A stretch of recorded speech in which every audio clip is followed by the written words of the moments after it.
I'm here today with Deacon Ed Sniecienski, who I've known for quite some time, and he is a certified spiritual director. So I thought I'd take this time to chat with him and ask a few questions, and he has a few answers, so let's get started with it. Ed, first question is just basics. What is a spiritual director? Well, I think for as many spiritual directors as there are, there's going to be that many answers. I think most people, ground zero for spiritual direction is that most people think that it's going to be about my spiritual journey.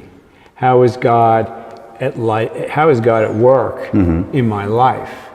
And that's, although a good starting place, I think that too many people can get stuck there because ultimately I think that we have to assume that God is at work in our life and not be pondering about how. Doesn't really matter. But the ultimate question becomes, and my approach to spiritual journey is about how am I at work in God's life? So I want to begin a little differently, and I want to just I want to read a quote because that kind of explains where I'm coming from, and it's from Ira Progoff. And this book was originally, The Cloud of Unknowing, was originally written in the 14th century. We don't know who wrote it. It's been translated a number of times. The common belief is that it was written for a young seminarian who was going to be a monastic, and it was sort of a how-to manual. But he talks about the whole process of becoming spiritual, and I think the quote is worth actually reading. So he expressed, The Cloud of Unknowing expresses a belief that when an individual undertakes to bring his life into relationship with God, he is embarking on a serious and demanding task, a task that leaves no leeway for self-deception or illusion. It requires the most rigorous dedication and self-knowledge. He regards man's imperfections as the raw material to be worked out with in carrying out the discipline of spiritual development. The way to know God is to, and this is where it's a little bit different, but I think this really is at the core of it. The way to know God is to abandon consideration of God's particular activities and attributes, and to be courageous enough to surrender one's mind and ego to the realm of unknowing, at which point one may begin to glimpse the nature of God. Yeah, surrender is big. And so it's about becoming fully human. I think there's a school of thought that would say it's about becoming our spiritual being, our spiritual self, and I think that's true, but I think the way to get there is to become fully human. So, I know that you believe that we are all created in God's image and likeness, correct?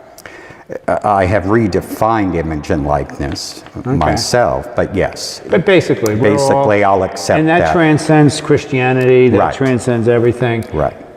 We're all created in God's image and likeness. Right. I take that to mean then that we all contain God's DNA. So that we have a divine nature as well as a human nature. Right. Very much the way that Jesus did. Right. And the same as Jesus had to grow into his divinity, we too grow into our divinity. So the starting point is that moment where we're born. And our divinity and our humanity are at one and at peace. And my belief that I've come to realize is that when we are born, we're born knowing everything that we need to know. And what happens is life. And we begin to separate ourselves little by little, and all of the things come at us, and all of those, and we could talk about that for hours and hours and hours, but we get separated. But then I think of St. Augustine, who says that at the core of all of us, there's this deep desire within us, within each human being, to want to go back to that place, to live in Christ as Christ lives in us. There's 1,000,001 different ways, I'm sure. One discipline is spiritual direction that we're here to talk about today. So my own journey on spiritual direction, and I think this is all important because, as I said earlier, it's about becoming fully human. So how do we do that, and what gets in the way of us embracing our own humanity before we can get to the spiritual piece? People have come to me in my practice and think that, okay, right away, I'm going to understand how God's at work in my life, and this is going to be wonderful, and I'm going to have God's cell phone number, and like the new show on television, you know, oh, God just befriended me on Facebook. Well, you know, I hate to disappoint people, but it's not going to work. Exactly, it doesn't work out that way. So, some interesting little facts that kind of brought me on my own personal journey to wanting to be a spiritual director. So, in 2008, I began a period of time where I was sort of like, you know, my own time in the wilderness kind of. It was a difficult time in my life.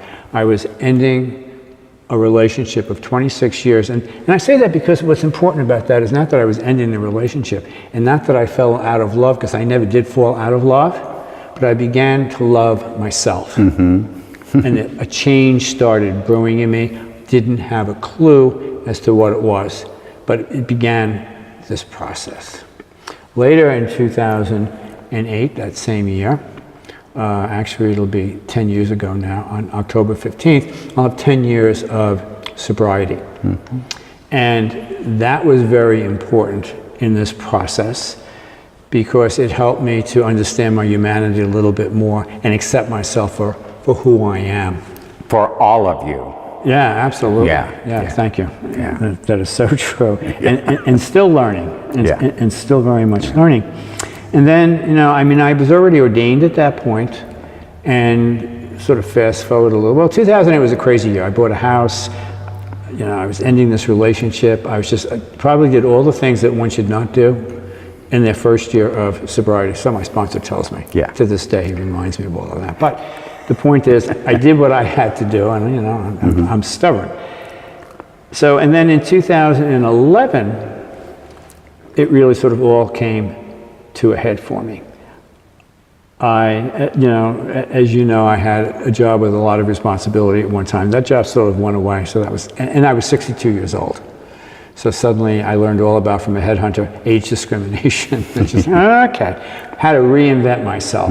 So I started thinking, well, what am I going to do now?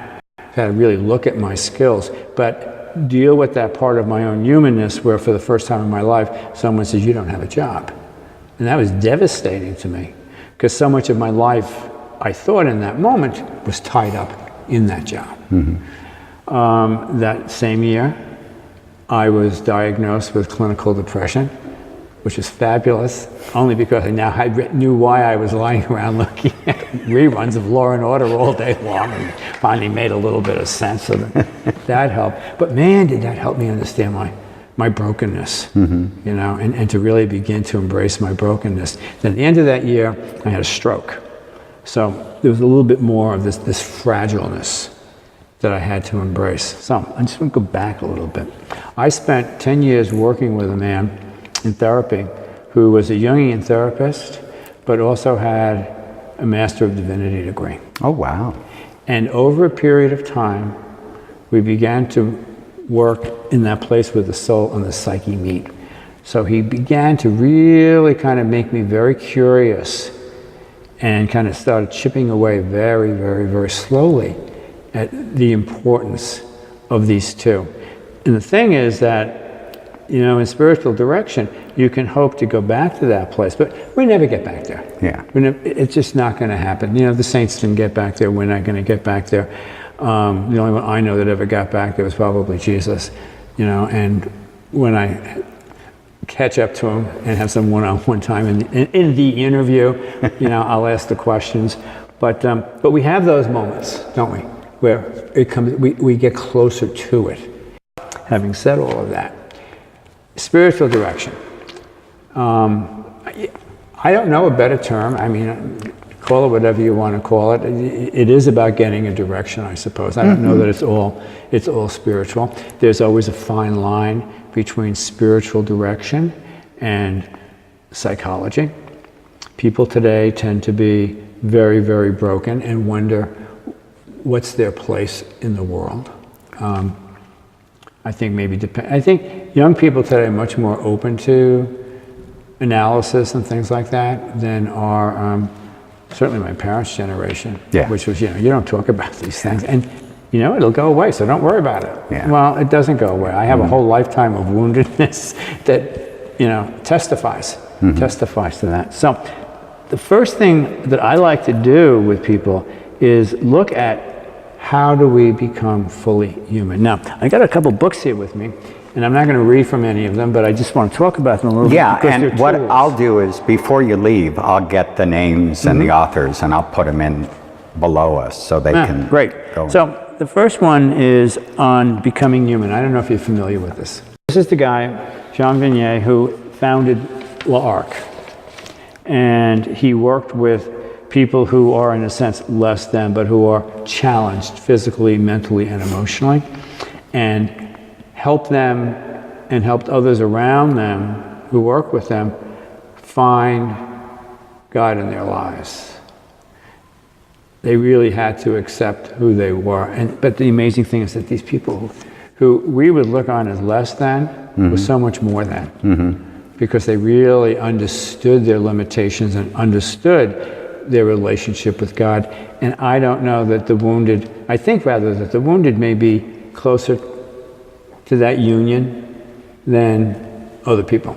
Just my thought. But he talks about, and there's great techniques on how we become fully human with ourselves. So when I begin working with somebody, do you give them that book to read? No, I don't give them this one. It's mine. No, but yes, do you suggest it? Yes, and we do. Because I have had spiritual directors, or sometimes they'll mail me a book. I'll get a book in the mail, and I read this, of course. Yeah, I will on occasion. Yeah, you read it. This one is marked up with a lot of notes. Right, but I just wondered if you give that to people here. Because it's just really important for us, before we're going to get onto the work of, what am I doing in God's world, to understand who I am, first of all, and clear out a lot of old baggage.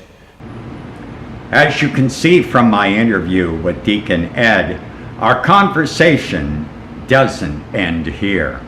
So next month, we'll continue with part 2 of my discussion with Deacon Ed Sniecienski about spiritual direction. Until then, I'll see you later. God bless. Bye-bye. See you next month with part 2.